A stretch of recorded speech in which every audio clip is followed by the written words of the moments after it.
अस्सलाम वालेकुम student, welcome back to my channel bureaucrats of tomorrow.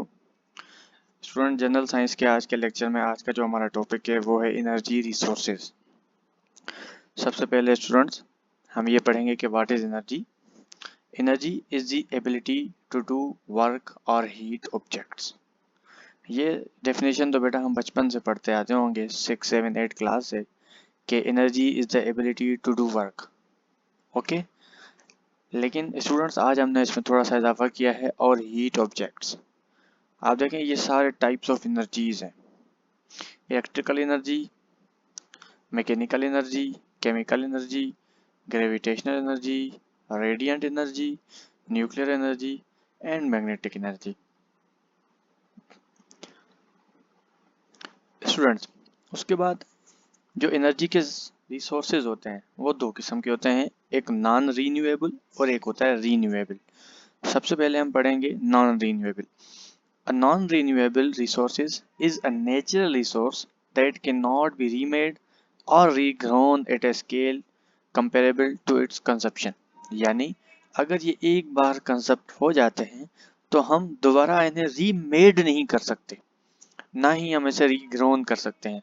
मिसाल के तौर पे आप कोल ले लें कि अगर एक बार कोयला इस्तेमाल हो गया तो उसे हमें दोबारा कानों से निकालना पड़ेगा, हम दोबारा उसके बना नहीं सकते। जैसे पेट्रोलियम हो गई, अगर आपकी बाइक में पेट्रोल है और वो ख़त्म हो चुका है तो आपको दोबारा जाके वो पेट्रोल डलवाना पड़ेगा, वो पंप वाला भी कहीं ना कहीं से डलवाएगा। हम खुद से इनको जनरेट नहीं कर सकते, तो वो सारे के सारे सोर्सेज होते हैं बेटा नॉन रिन्यूएबल। इसमें आपकी कोल आ जाता है, इसमें आपका पेट्रोलियम आ जाता है, इसमें आपकी नेचुरल गैस आ जाती है और लिग्नाइट वगैरह और दूसरे टाइप्स ऑफ रिसोर्सेज आ जाते हैं। उसके बाद बेटा हमारा जो इसके जो सबसे बड़े डिसएडवांटेज होते हैं वो होता है कि क्लाइमेट चेंज और global warming. Climate change and global warming.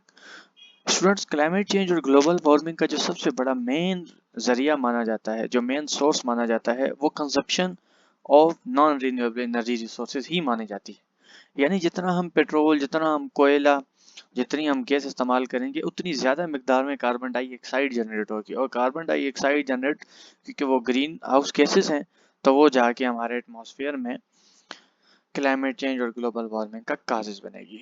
तो ये सारे बेटा मैंने स्टूडेंट्स उनके ये टाइप लिख लिए हैं, उसके बाद उनकी थोड़ी सी डिटेल है, उनके डिसएडवांटेजेस हैं। आप ये खुद स्क्रीनशॉट वगैरह लेके वीडियो को पॉज करके देख सकते हैं। उसके बाद बेटा हमारा टॉपिक है रीन्यूएबल एनर्जी रिसोर्सेज। अब हमने पहले पढ़ा नॉन रीन्यूएबल, जिसे हम ना खुद बना सकते थे ना खुद हम उन्हें जनरेट कर सकते थे, हमें उन्हें ढूंढना पड़ता है। और अभी हमारा टॉपिक है रीन्यूएबल, यानी जिसे हम दोबारा बना सकें। देखें मिसाल के तौर पे renewable resources are natural resources, sunlight, सूरज, विंड, हवा, रेन, बारिश, tides and geothermal that can be replenished in a short period of time. Students ये देखें, इस तस्वीर की मदद से मैं आपको समझाता हूँ। ये हमारा एक डैम है, ओके, ये हमारे पास वाटर स्टोरेज है। जब डैम के दरवाजे यहाँ से खुलेंगे और पानी बड़ी स्पीड में, प्रेशर में यहाँ से निकलेगा, तो स्टूडेंट यहाँ लगा होता है टरबाइन। स्टूडेंट, टरबाइन का वर्ड आप ध्यान से अपने जहन में बिठा लें, टरबाइन। यहाँ लगा होता है टरबाइन, और डैम्स हमेशा ऊपरी सतह पे होते हैं। तो जैसे टरबाइन, डैम से पानी निकलेगा और वो टरबाइन से टकराएगा तो वो टरबाइन को गोल घुमाएगा। जब इतनी प्रेशर से गोल घुमाता है कि उससे इलेक्ट्रिसिटी जनरेट होती है और वो जाके जाती है एक जनरेटर में। पहले मैकेनिकल एनर्जी जनरेट होती है, वो जाती है जनरेटर में, और जनरेटर से इलेक्ट्रिकल एनर्जी में चेंज करके आपके जो ट्रांसमिशन लाइंस होती हैं उनके पास ट्रांसफर कर देता है। अब स्टूडेंट देखें, ये हम खुद से जनरेट कर सकते हैं, यानी हम बार बार पानी स्टोरेज करके, हम दोबारा उस पानी को उस डैम में स्टोरेज करके और दोबारा इस तरह ही टरबाइन से चला के, ये हम प्रोसेस जब तक चाहें ये हमारे हाथों में है, हम इसे कर सकते हैं। इसीलिए हम रीन्यूएबल कहते हैं, यानी इसे हम दोबारा एक छोटे से टाइम में दोबारा अगेन जनरेट कर सकते हैं। इसकी दूसरी मिसाल देख लीजिए आप, विंड एनर्जी। आपने अक्सर बड़े बड़े ये पंखे टाइप, 3 ऐसे पंखे होते हैं बड़े, आपने अक्सर देखे होंगे। अक्सर वाइट कलर में होते हैं, ये बड़े बड़े स्पीड में गोल घूम रहे होते हैं। वो भी स्टूडेंट्स क्या कर रहे होते हैं, जितनी स्पीड से घूम रहे होते हैं वो अगेन अपनी जो एनर्जी, विंड एनर्जी जनरेट कर रहे हैं वो ट्रांसफर करेंगे टरबाइन तक। टरबाइन उसे मैकेनिकल एनर्जी में चेंज करके ट्रांसफर करेगा जनरेटर तक, जनरेटर उसे फिर इलेक्ट्रिकल एनर्जी में चेंज करके फिर ट्रांसमिशन लाइंस तक जब ट्रांसफर करेगा। दूसरा, पुराने ज़माने में भी ये इस्तेमाल होता था बायोमास एनर्जी। क्या करते थे, एक बहुत बड़ा खड्डा समझ लें आप, टैंक समझ लें, जो भी समझे, वहाँ पे हम काउ डंक और बफेलोज डंक वगैरह डाल देते थे और उसमें वेस्ट टैंक जिसे कहते थे। और उसके बाद उसके अंदर जो हमारी बायोमास थी, यानी हमारे जो डंक वगैरह हैं, वो मीथेन गैस ज़्यादा प्रोड्यूस करते थे। मीथेन गैस फिर अगेन क्या कहते हैं कि वो यहाँ स्टीम हो जाती थी। स्टीम की जो ये दूसरा हमारा पार्ट लगा हुआ है, इस कलेक्टर पाइप, ये जो है यहाँ पे, यहाँ से ट्रांसफ़र होके फिर अगेन वो टरबाइन तक जाती थी, टरबाइन फिर जनरेटर तक जाता था, जनरेटर से फिर वो ट्रांसमिशन लाइंस में ट्रांसफ़र हो जाती थी। स्टूडेंट देखें, ये बार बार यही जो प्रोसेस है ये रिपीट हो रहा है। एक और एग्जांपल मैं आपको दे देता हूँ, geothermal energy. Geothermal energy students कहते हैं, ये देखें, अगेन आपकी ज़मीन से जो गर्माइश की हीट निकली, जो कि हमने उसमें वोल्केनिक एरप्शन में पढ़ा था कि मैग्मा होता है ज़मीन के अंदर, तो ज़मीन के अंदर जब मैग्मा होगा तो वो जब वो बाहर निकलना चाहेगा, और अगर उसके ऊपर वाटर होगा तो वो अपनी हीट वाटर के पास ट्रांसफ़र करेगा, और वाटर स्टीम होके, यानी स्पीड से जो स्टीम निकलेगी वो फिर अगेन टरबाइन तक जाएगी, टरबाइन फिर जनरेटर, वही वही प्रोसेस, जनरेटर से फिर वही ट्रांसमिशन लाइन्स।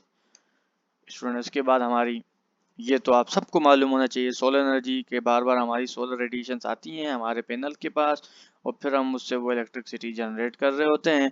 और जब जितनी देर सूरज रहता है उतनी देर हम अपनी बैटरीज और ये लाइट्स वगैरह इस्तेमाल करते रहते हैं। तो स्टूडेंट्स, ये है रीन्यूएबल एनर्जी रिसोर्सेज। फ़र्क देख लेते हैं, अगेन कंपेयर कर लेते हैं, ये आपके रीन्यूएबल सोर्सेज एनर्जी और आपके ये नॉन रीन्यूएबल। ओके, ये मैं दोबारा लिख दूँ, ये रीन्यूएबल और ये नॉन रीन्यूएबल। स्टूडेंट, रीन्यूएबल कह रहा है these are those resources which can be renewed in a short time. जैसे हम दोबारा शॉर्ट टाइम में रिन्यू करें, हम सोलर से कर रहे थे ना, हम विंड से कर रहे थे, हम हाइड्रो पावर से कर रहे थे, लेकिन उसके बरक्स जो नॉन रीन्यूएबल है वो क्या है, these are those resources which can not be renewed, जो हम दोबारा शॉर्ट पीरियड में नहीं, आपको अगर एक बार कोयला या आपका पेट्रोल कंजप्ट हो गया तो उसके बाद दोबारा आपको पेट्रोल पंप पे जाना पड़ेगा, दोबारा पेट्रोल पंप वाला वहीं से जहाँ से वो हम क्या कहते हैं कि फाइंड कर रहे हैं, जहाँ से पेट्रोल पंप पे पेट्रोल आ रहा है, दोबारा वो हमें पूरा एक सर्किल से गुजरना पड़ता है, और वो बहुत बड़ा सर्किल, बहुत लंबा टाइम ले लेता है। These do not cause any pollution to the environment। हमने पहले कहा था कि ये इतने कार्बन डाइऑक्साइड जनरेट नहीं करते। These cause pollution। These are free gifts of nature। ये हमारी नेचर ने हमें गिफ्ट दिए ना बेटा। स्टूडेंट, जो हमें सनलाइट मिलती है ये गिफ्ट है। These are not the free gifts of nature। ये, अच्छा हाँ देखें, गिफ्ट्स ऑफ नेचर दोनों हैं, ये बेटा फर्क देख लीजिएगा। गिफ्ट्स ऑफ नेचर दोनों हैं, कोयला भी हमारे पास गिफ्ट्स ऑफ नेचर है, पेट्रोल भी हमारे पास गिफ्ट्स ऑफ नेचर है, गैस भी हमारे पास गिफ्ट्स ऑफ नेचर है, लेकिन लेकिन ये फ्री है।